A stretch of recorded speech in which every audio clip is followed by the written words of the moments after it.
ఇక కరువు ప్రాంతమైన అనంతపురం జిల్లాలో వలసల నివారణకు నిరుద్యోగ సమస్య పరిష్కారానికి కియా కార్ల పరిశ్రమ ఏర్పాటు మాజీ ముఖ్యమంత్రి చంద్రబాబు నాయుడు విజన్ అని నారా భువనేశ్వరి కొనియాడారు.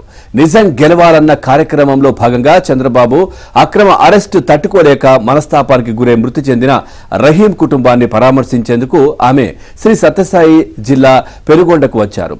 ఈ క్రమంలో కియా కార్ల పరిశ్రమకు ఎదురుగా సెల్ఫీ తీసుకున్నారు. అనంతరం రహీం కుటుంబ సభ్యులను కలిసి ఆయన చిత్రపటానికి పూలమాల వేసి నివాళులర్పించారు. వారి యోగక్షేమాలను అడిగి తెలుసుకున్న భువనేశ్వరి బాధిత కుటుంబానికి అండగా ఉంటామని భరోసా కల్పించారు. అనంతరం బాధిత కుటుంబ సభ్యులకు ఓదార్చి వారికి 3 లక్షల రూపాయల చెక్కును అందజేశారు.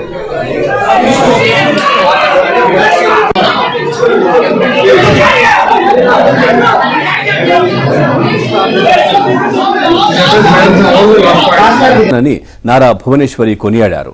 నిజం గెలవాలన్న కార్యక్రమంలో భాగంగా చంద్రబాబు అక్రమ అరెస్టు తట్టుకోలేక మనస్తాపానికి గురై మృతి చెందిన రహీం కుటుంబాన్ని పరామర్శించేందుకు ఆమె శ్రీ సత్యసాయి జిల్లా పెనుగొండకు వచ్చారు. ఈ క్రమంలో కియా కార్ల పరిశ్రమకు ఎదురుగా సెల్ఫీ తీసుకున్నారు.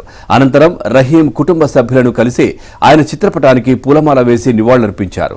వారి యోగక్షేమాలను అడిగి తెలుసుకున్న భువనేశ్వరి బాధిత కుటుంబానికి అండగా ఉంటామని భరోసా కల్పించారు.